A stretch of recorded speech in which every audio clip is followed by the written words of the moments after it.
بہت چھوٹی سی روایت یاد آ گئی، ایک چھوٹا سا عمل یہ آیا، ایک مرتبہ ایک مومن بہت پریشان آیا 11ویں امام کے پاس، کہا مولا میرے گھر میں فاقے ہیں، میرے گھر میں غربت، میرے بچوں کے پاس نہ پہننے کے کپڑے ہیں نہ کھانے کی غذا، بہت چھوٹا واقعہ ہے، عمل کیجیے گا، عمل کیجیے گا، میرے پاس کچھ نہیں، لیکن مولا میں آپ سے کچھ مانگنے نہیں آیا ہوں،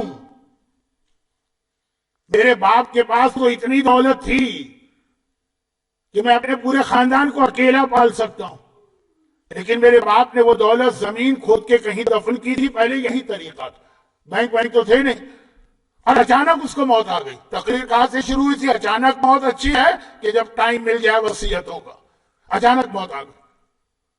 اب پوچھئے اس آدمی کی حالت، جس کے پاس سب کچھ ہو اور پھر وہ فاقے کر رہا ہو۔ کبھی آپ کے ساتھ یہ ہوا؟ نہیں ہوا ہوگا، ہونا بھی نہیں چاہیے، لیکن لوگوں کے ساتھ ہوا۔ ایک ٹکٹ خریدا تھا لوٹو کا، اس کے اوپر 1 ملین کا انعام مل گیا، وہ ٹکٹ مل کے نہیں دے رہا، کہاں رکھا؟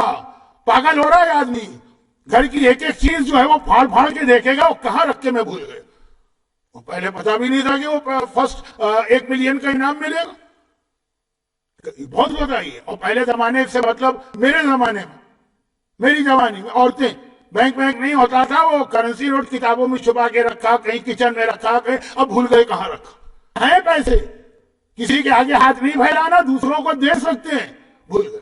یہاں تو باپ مر گئے، مولا بچوں کی غربت فاقے دیکھ رہا ہوں، تڑپ رہے ہیں، کسی کے آگے ہاتھ نہیں پھیلانا، میرے پاس ہے اتنا، باپ مر گئے۔ امام نے کہا چھوٹا سا عمل سن لے۔ آج کل بڑے مشکل عمل یوٹیوب پہ نظر آ رہے ہیں، عربی کی ایسی دعائیں کہ بعض اوقات اس دعا بتانے والے سے سوال کرنے کو دل چاہتا ہے، ایک دعا کوئی ایسی بتائیے کہ ہم یہ دعا یاد کر سکیں تو پھر اس کے اوپر عمل کریں گے۔ اور میں ہمیشہ سے قائل تھا، اور آج کل خصوصاً چھوٹے عمل۔ امام نے کہا ایک بات یاد رکھی، 11واں امام جو سارے کمالات کو رکھے ہوئے اسی کمالات والا عمل بتا رہا، کہا کہ عشاء کی نماز کے بعد جب نافلہ پڑھ لینا، اس کے بعد 100 مرتبہ درود کی تسبیح مکمل کرنا، جاؤ تمہارا مسئلہ حل، چلا گیا۔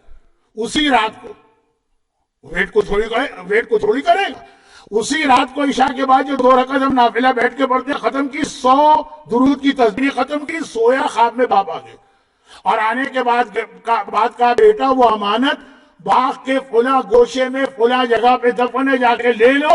اسی وقت اٹھ کے بھاگا، چراغ لے کے گیا، زمین کھودی، وہ ساری دولت مل گئی۔ یہ 11ویں امام کا خاص تحفہ ہے آپ کے لیے۔ آپ کے بھی بہت سارے مسئلے اور پریشانیاں ہوں گے، اور درود کیا ہے؟ درود وہی تمام 14 معصومین کے کمالات درود میں جمع ہے۔ تو زبان کے ذکر میں درود میں سارے کمالات ہیں، اور پرسنالٹی کے اعتبار سے 11ویں امام میں سارے کمالات ہیں۔